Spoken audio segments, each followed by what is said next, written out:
నమస్తే, welcome to Shri media. నేను మీ విష్ణుప్రియ. అధికారాలు మారుతూనే ఉన్నాయి. ప్రతి పార్టీ అధికారంలోకి వస్తూనే ఉంది. కానీ ప్రజా సమస్యలు మారాయా? ప్రజల జీవన విధానం మారిందా? సామాన్యుడు ఏమనుకుంటున్నాడు? సామాన్యుడి ప్రశ్నలకి అధికార పక్షం సమాధానాలు చెప్తోందా? వాళ్ళు అడిగిన కోరికలు నెరవేరుస్తుందా? ఇది కదా సామాన్యుడి ప్రశ్న. దాంట్లో కొన్నిటికి సమాధానాలు చెప్పించే ప్రయత్నంగానే ఈ కార్యక్రమాన్ని ప్రారంభించాం. ఇప్పుడు మనతో ఉన్నారు కాంగ్రెస్ మేనిఫెస్టో కమిటీ మెంబర్ లింగం యాదవ్ గారు. ఆయన 15 సంవత్సరాలుగా పార్టీలో ఎంతో ప్రముఖ వ్యక్తిగా పనిచేస్తున్నారు, స్పోక్స్ పర్సన్ కూడా. సో మన ప్రశ్నల్లో కొన్నిటికైనా కూడా సార్ ద్వారా సమాధానాలు తెలుసుకునే ప్రయత్నం చేద్దాం. నమస్తే సార్. నమస్తే. మిమ్మల్ని కలవడం చాలా చాలా సంతోషంగా ఉంది sir. Thank you very much for your time. ముఖ్యంగా సార్, ప్రజల సమస్యల్లో ప్రస్తుతం మనం బాగా చూస్తున్నది, మనకి బాగా వినిపిస్తున్నది వార్తల్లో హైడ్రా విషయం. అక్రమ కట్టడాల కూల్చివేత అనేది ప్రభుత్వం చెప్తున్న అంశం. కానీ నిన్న కొంతమంది సామాన్యులను మేము కలిసినప్పుడు వాళ్ళు చెప్తున్నది ఏంటి అంటే, మేము ఈ ప్లేస్లో ఈ కన్స్ట్రక్షన్ చేసుకోవడానికి పలానా అధికారులు పర్మిషన్ ఇచ్చారు అని వాళ్ళు ఒక లెటర్ పట్టుకొని వచ్చారు. మరొక పార్టీలో అధికారంలో ఉన్నప్పుడు కొంతమంది అధికారులు అనుమతిస్తే ఇంకో పార్టీ అధికారంలోకి రాగానే ఇది చట్టవిరుద్ధం అనడం ఎంతవరకు న్యాయం? ముందుగా శ్రీ మీడియాకు, ప్రేక్షకులకు, మరి అదేవిధంగా మీకు నమస్కారం అండి. డెఫినెట్గా అంటే కాంగ్రెస్ పార్టీ ప్రజాప్రభుత్వం గౌరవ ముఖ్యమంత్రి రేవంత్ రెడ్డి గారి ఆధ్వర్యంలో ఇవాళ అభివృద్ధి సంక్షేమంతో పాటు పర్యావరణాన్ని పరిరక్షించాలనే సదుద్దేశంతో ఇవాళ ఒక మంచి కార్యక్రమాన్ని తీసుకోవడం జరిగింది. దానిలో భాగంగానే ఇవాళ హైడ్రాని ఏర్పాటు చేయడం జరిగింది. అంటే గత 10 సంవత్సరాలుగా తెలంగాణని పరిపాలించినటువంటి కేసీఆర్ ప్రభుత్వంలో ఏ విధంగా తెలంగాణలో ఆర్థిక విధ్వంసం, వ్యవస్థల విధ్వంసంతో పాటు పర్యావరణ విధ్వంసం జరిగింది. ఇవాళ చూడండి, గతంలో ఎన్ని చెరువులు ఉండే, ఇవాళ ఎన్ని చెరువులు ఉన్నాయి. ఈ చెరువులు, నాలాలు, ప్రభుత్వ భూములన్నీ కూడా కేసీఆర్ హయాంలో కబ్జాకు గురైనాయి. సో ఈ పరిస్థితి ఈ విధంగానే పోతే భవిష్యత్తు అంధకారం ఉంటుంది. ఇవాళ మనకు తెలుసు, ఇవాళ చిన్న చిన్న వర్షాలకే రోడ్లపై నీళ్లు రావడం, కాలనీలకు, ఇండ్లకు నీళ్లు రావడం జరుగుతుంది.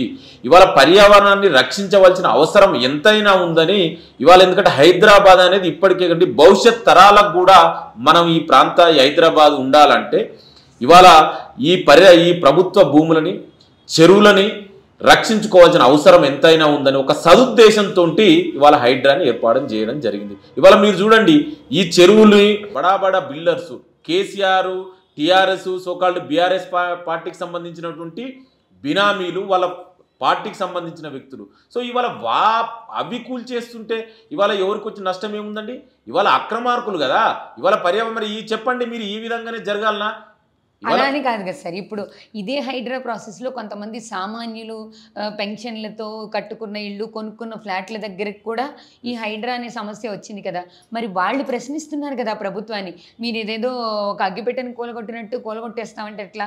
కొంతమంది గవర్నమెంట్ అధికారులు, మున్సిపల్ అధికారులు పర్మిషన్ ఇస్తేనే కదా మేము కొనుక్కున్నాం.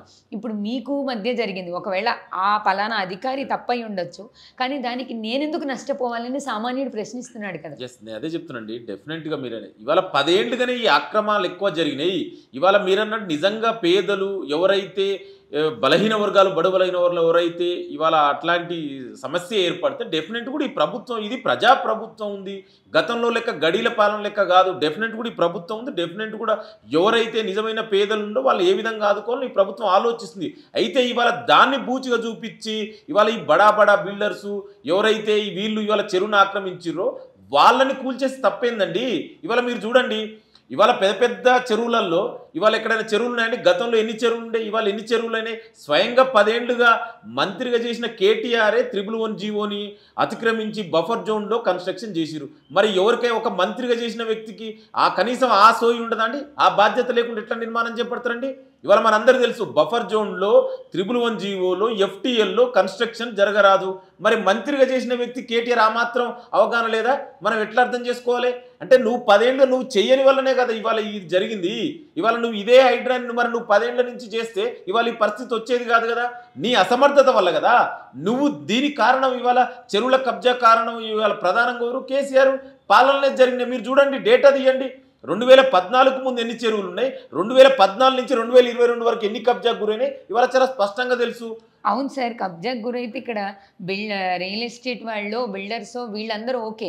మీరు అంటున్నారు కేటీఆర్ గారికి ఇంత మాత్రం తెలియదా అని. నిజంగానే ఆ కన్స్ట్రక్షన్ మీద ప్రభుత్వం ఏ చర్యలు తీసుకున్నా ఆయన స్థాయికి అది పెద్ద విషయం కాకపోవచ్చు, కానీ సామాన్యుడికి ప్రభుత్వం ఏం న్యాయం చేయబోతుంది? నేను అదే చెప్తున్నాను. డెఫినెట్ కూడా ఇక్కడ ఉంది ప్రజా ప్రభుత్వం, గౌరవ ముఖ్యమంత్రి రేవంత్ రెడ్డి గారు. డెఫినెట్ కూడా ఎవరైతే పేదలకు నిజంగా అన్యాయం చేస్తే ఏ విధంగా చేయాలో దానికి కూడా ఒక పాలసీ తీసుకొస్తాం. ఇవాళ ప్రభుత్వం ఆలోచిస్తుంది. అయితే మనం చాలా స్పష్టంగా అర్థం చేసుకోవాలి. సుప్రీంకోర్టు 2010లో ఒక క్లియర్గా స్టేట్మెంట్ ఇచ్చింది. ఎవరైతే ఎఫ్టీఎల్లో, ఎవరైతే బఫర్ జోన్లో అక్రమంగా నిర్మాణాలు చేపడతారో వితౌట్ నోటీసు దాన్ని డిమాలిషన్ చేయొచ్చు, అంటే కూలగొట్టొచ్చు అని చాలా స్పష్టంగా చెప్పింది. ఇది ఒక పార్టీకో వ్యక్తికో సంబంధించింది కాదండి, భవిష్యత్ తరాలకు సంబంధించింది. ఇవాళ ఈ విధంగా చెప్పండి, పర్యావరణం ఇట్లా ఆక్రమణలు జరగాలంటారా? ఇవాళ మీరు చెయ్యనిది, ఇవాళ ఒక దేశంలోనే ఎవ్వరు చేయని పని ఇవాళ గౌరవ ముఖ్యమంత్రి తెలంగాణ ప్రజాప్రభుత్వం తీసుకుంటుంది. హైడ్రా పెట్టి ఇవాళ మీరు చూడండి, ఇవాళ సామాజికవేత్తలు, పర్యావరణవేత్తలు, తెలంగాణలో ప్రజలందరూ కూడా ఇవాళ దీన్ని హర్షిస్తున్నారు. ఇవాళ దీన్ని మిగతా జిల్లాలకు కూడా విస్తరింపజేయాలని ఇవాళ హైడ్రాని మీరు చూడండి, ఇవాళ ర్యాలీలు తీస్తున్నారు దీనికి సపోర్టుగా. మిగతా జిల్లాలకు, ప్రాంతాలకు కూడా హైడ్రాని విస్తరించాలంటారు. నేను అదే చెప్తున్నా, ఇవాళ గౌరవ ముఖ్యమంత్రి రేవంత్ రెడ్డి గారు తీసుకున్న నిర్ణయం దేశానికే ఆదర్శంగా ఉంది. ఇవాళ హైడ్రా, ఇవాళ దేశం మొత్తం కూడా ఇట్లాంటి వ్యవస్థ రావాలని ఇవాళ దేశంలో ఉన్న అన్ని రాష్ట్రాలు కూడా డిమాండ్ చేయబోతున్నారు. ఇవాళ మీరు చూడండి, ఒక బాధ్యతాయుతమైనటువంటి ప్రతిపక్ష పార్టీగా, ఒక రెస్పాన్సిబుల్ సిటిజన్గా మనం అందరం కూడా ఈ ప్రభుత్వానికి వెన్నుదన్నుగా ఉండాలి.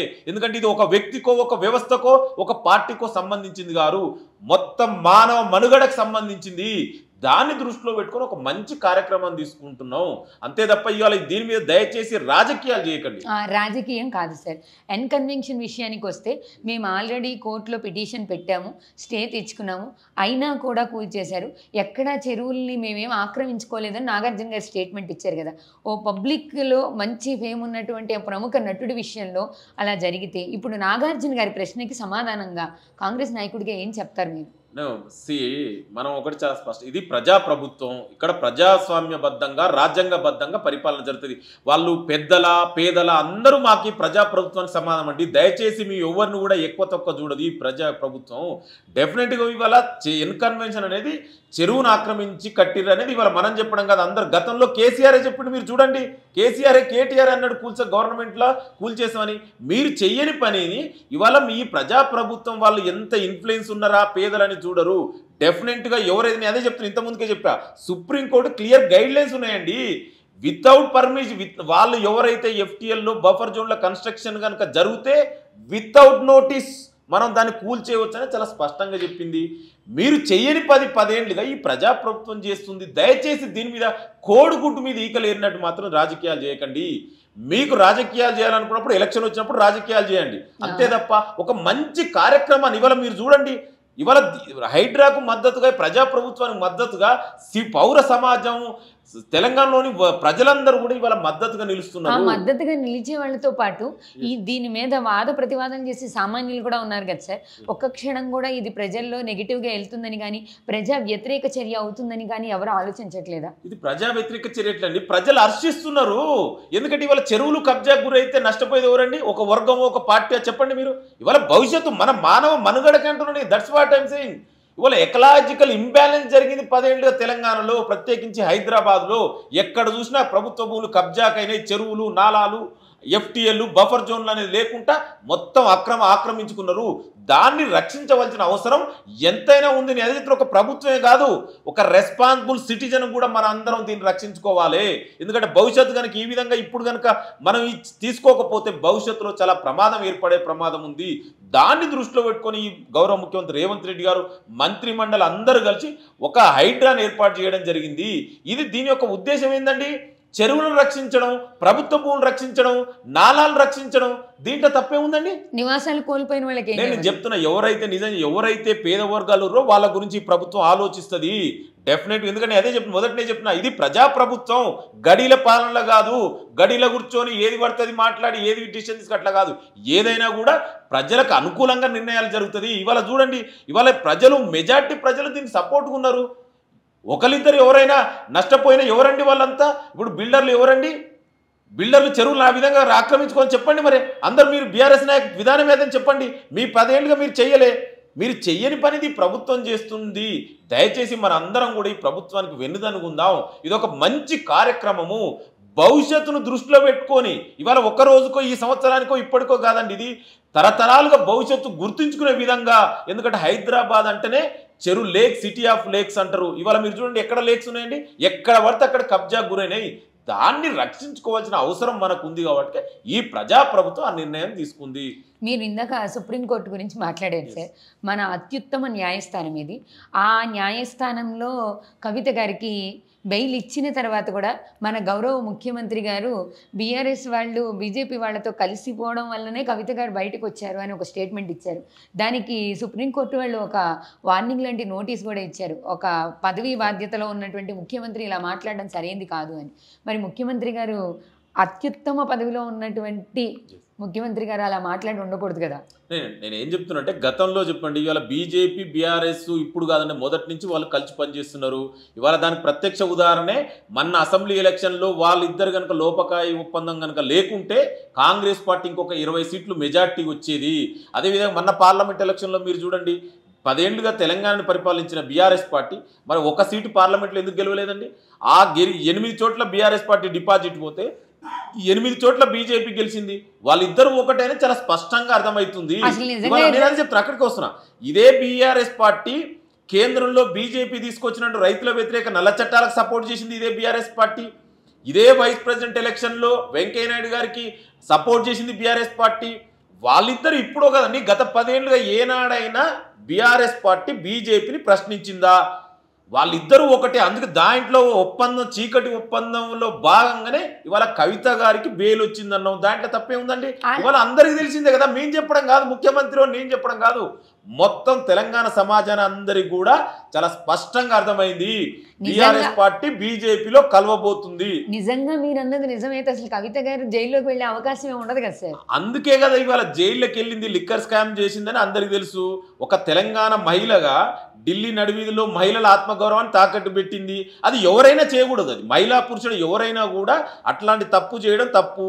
దాంట్లో లిటరల్గా ఎవిడెన్స్ ఉన్నాయనేది మనం చెప్పడం కాదు, కేంద్ర దర్యాప్తు సంస్థలే చాలా స్పష్టంగా చెప్పినాయి. ఇవాళ బెయిల్ రావడానికి కారణం ఎవరో మనం అర్థం చేసుకోవాలి. బీజేపీ బీఆర్ఎస్ మధ్యలో జరిగిన ఒప్పందంలో భాగంగానే ఇవాళ కవిత గారికి బెయిల్ ఇవ్వడం జరిగింది.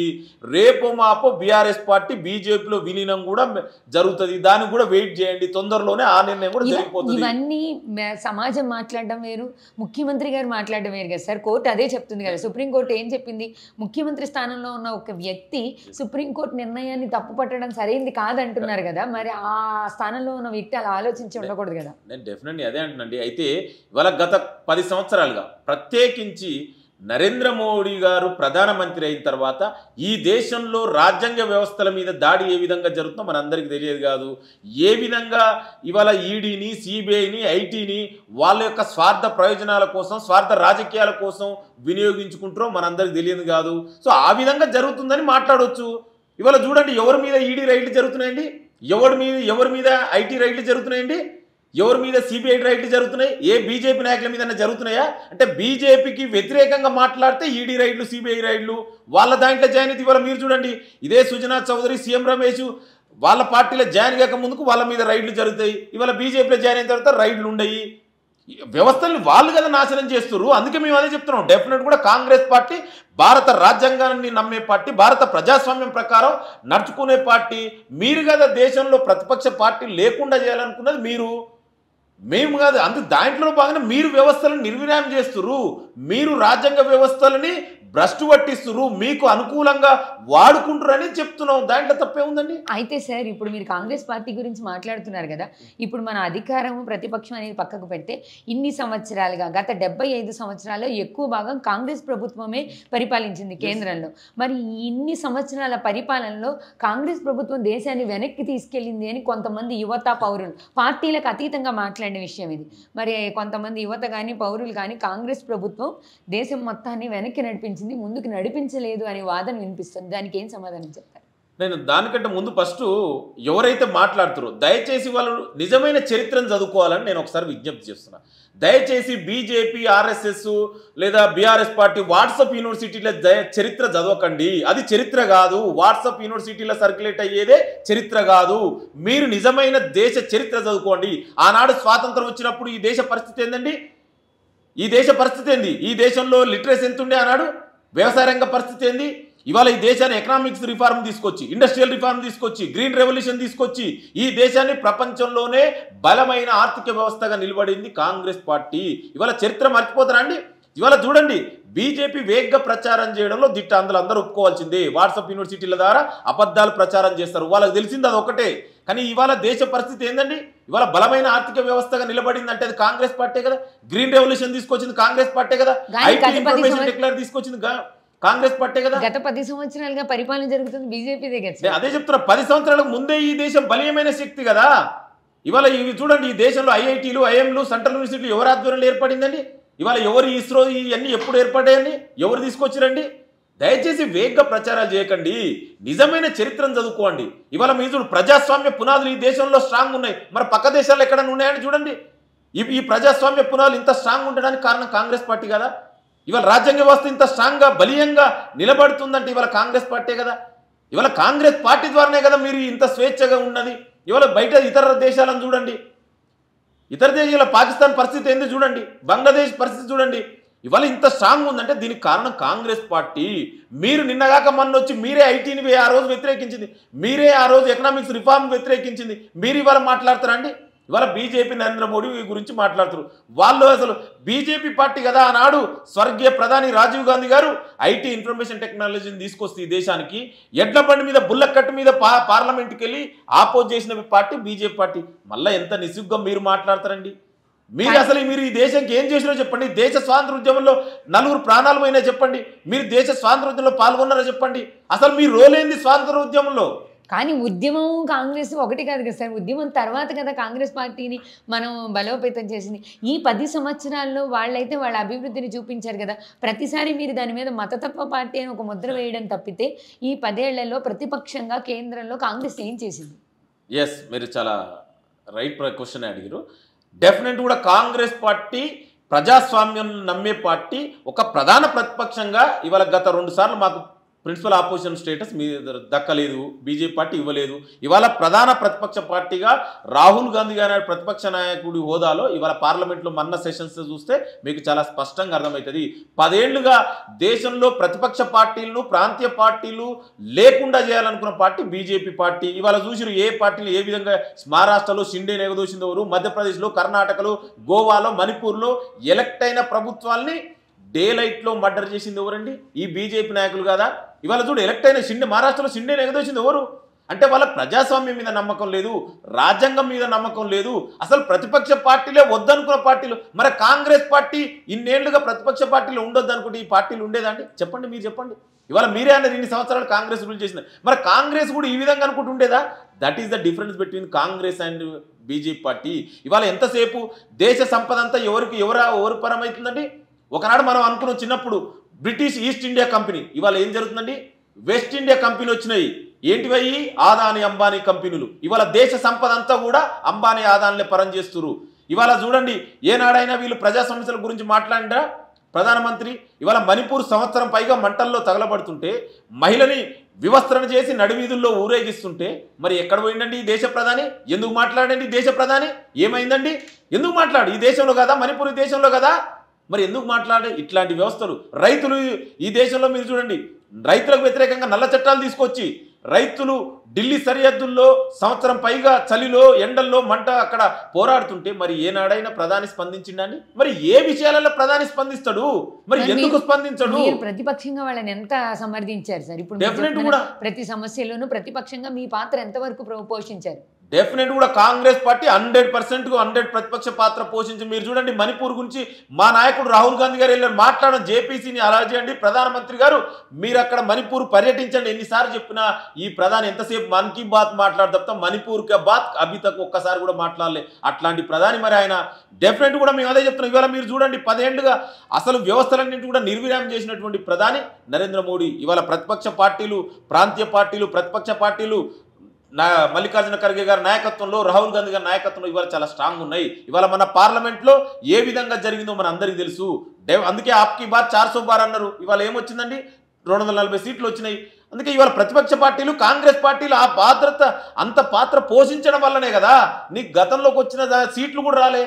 400 సీట్ల నుంచి 240 సీట్లకు వచ్చినాయి. ఇది ప్రతిపక్ష పార్టీలు ప్రతిపక్షంగా బలంగా నిలబడ్డామంటారు ఈసారి. కాంగ్రెస్ పార్టీ విజయంగా అని చెప్తున్నా. ప్రతిపక్ష పార్టీలు కాంగ్రెస్ పార్టీ విజయం వల్లనే ఇవాళ 400 నుంచి 240 సీట్లకు వచ్చినావు నువ్వు.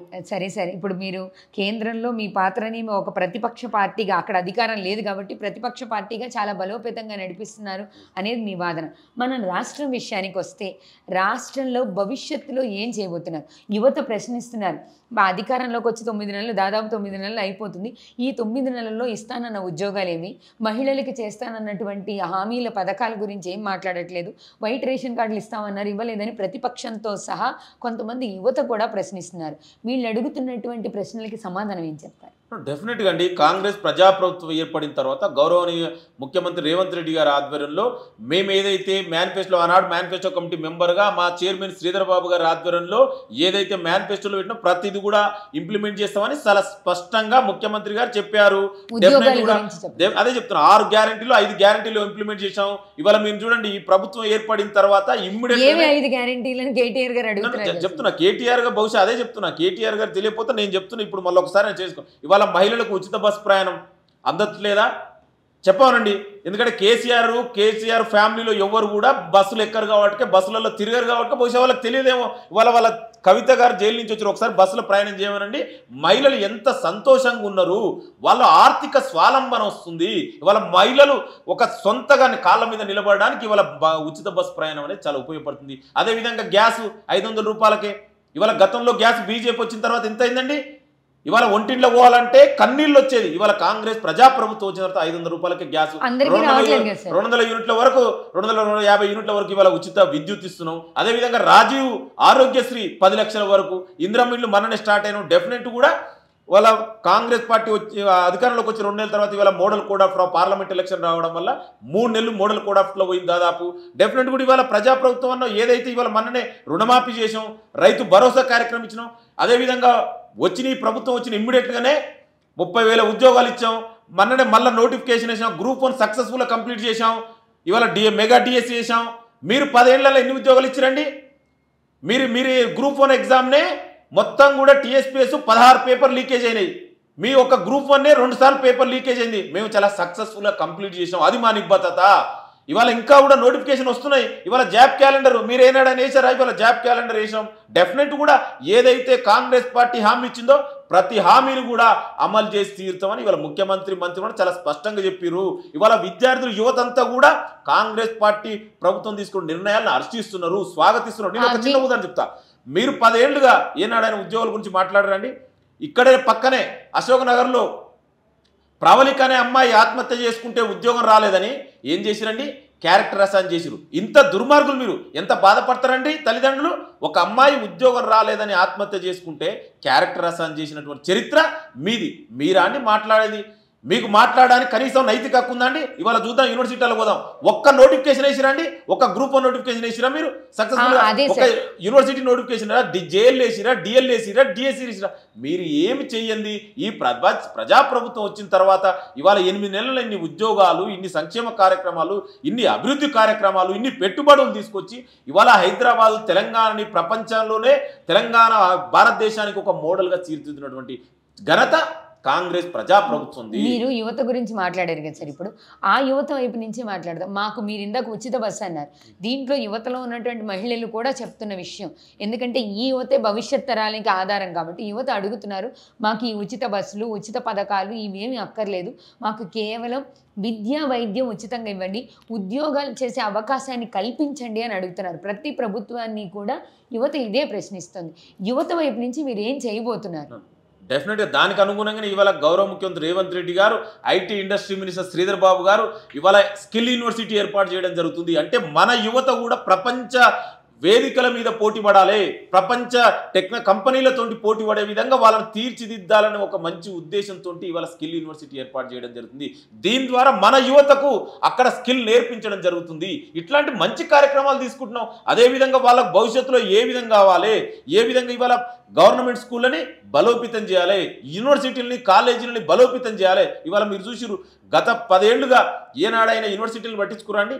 ఇవాళ ఒక తెలంగాణలో 20,000 పైగా ప్రాథమిక పాఠశాలలు గత 10 ఏళ్లుగా మూతపడినాయి. మరి దీనికి కారణం కేసీఆర్ ప్రభుత్వం కాదా అండి? ఏనాడైనా మీరు మాట్లాడిరా ప్రభుత్వ స్కూళ్ళ గురించి, ప్రభుత్వ కాలేజీల గురించి?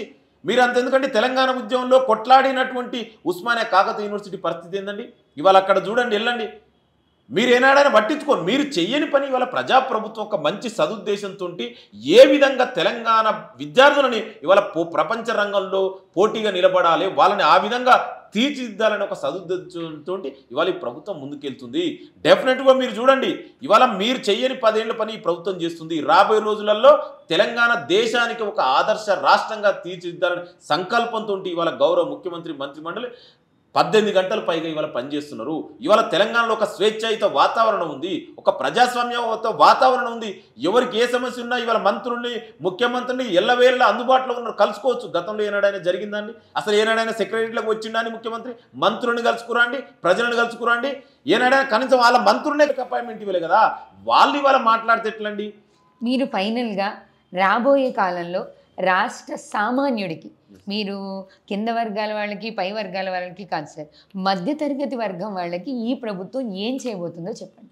డెఫినెట్గా నేను అదే చెప్తాను, ఇది కాంగ్రెస్ ప్రజాప్రభుత్వం. అన్ని వర్గాల అభివృద్ధి సంక్షేమమే ధ్యేయంగా ఈ ప్రజాప్రభుత్వం పనిచేస్తుంది. వాళ్ళకంటూ ఉన్న ప్రత్యేక కార్యక్రమం డెఫినెట్గా అదే చేస్తున్నా. డెఫినెట్గా మీరు చూడండి, ఇవాళ ఒక్కొక్క కార్యక్రమాలు ఇవాళ వాళ్ళని ఏ విధంగా ఆర్థికంగా స్ట్రెంథన్ చేయాలండి, మనం ఆర్థికంగా స్ట్రెంథన్ చేయాలనేది ఇవాళ ఎట్లా చేయాలి, కొత్తగా ఎంఎస్సి లాంటి కొత్త చిన్న చిన్న కంపెనీలను ఏర్పాటు చేయడం, మైక్రో స్మాల్ ఇండస్ట్రీస్ లాంటిది, వాళ్ళని అదేవిధంగా పోటీ పరీక్షలకు తయారయ్యే విద్యార్థులకు ఏ విధంగా ఇంకా స్కిల్ నైపుణ్యాలు పెంపొందించాలి, భవిష్యత్తులో ఇంకా ఎవరైనా మిగతా ప్రపంచంతో వాళ్ళ పోటీ పడే విధంగా వాళ్ళని తీర్చిద్దాలనే ఉద్దేశంతో ఇవాళ కార్యక్రమాలు ఇవాళ ముఖ్యమంత్రి గారు తీసుకుంటారు. ఇవాళ మీరు చూడండి, ఇవాళ తెలంగాణ గతంలో ఐటీ, ఇవాళ ఏఐ ఆర్టిఫిషియల్ ఇంటెలిజెన్స్ కూడా ఇవాళ ప్రపంచానికి వేదిక కాబోతుంది.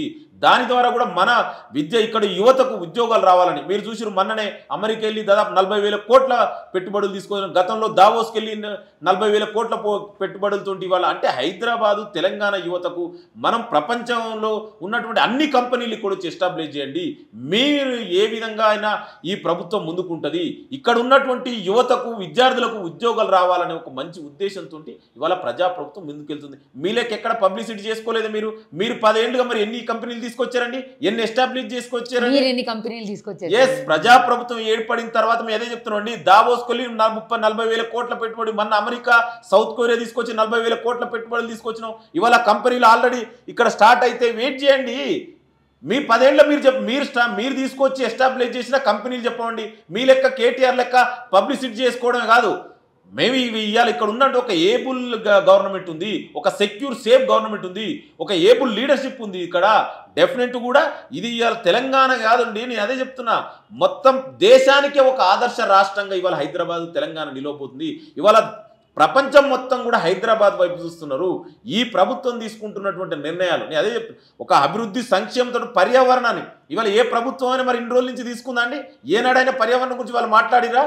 ఇవాళ మీరు చెయ్యని పని గత 10 ఏళ్ళుగా ఈ ప్రజాప్రభుత్వం చేస్తుంది. ఇవాళ తెలంగాణ ప్రజలందరూ కూడా కాంగ్రెస్ ప్రజాప్రభుత్వం వైపు ఉన్నారు.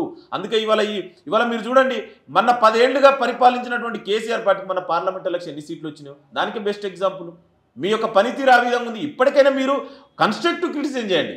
ఈ ప్రభుత్వానికి సలహాలు సూచనలు ఇవ్వండి. ఒక బాధ్యతాయుతమైనటువంటి ప్రతిపక్ష పార్టీగా, ప్రతిపక్ష నాయకుడిగా మీరు మాట్లాడండి. అంతే తప్ప ఏది పడితే అది వేగ్గా మాట్లాడి ఎంతసేపు రాజకీయాలు చేయాలనుకుంటే తెలంగాణ ప్రజలు మిమ్మల్ని ఎక్కడ పెట్టాలో అక్కడ పెట్టిరు. ఇప్పటికైనా మీరు మారండి. ఈ ప్రజాప్రభుత్వం చేస్తున్నటువంటి సంక్షేమం, అభివృద్ధి కార్యక్రమాలు ఇవాళ తెలంగాణలోని సబ్బండ వర్గాల ప్రజల మద్దతు ఉంది.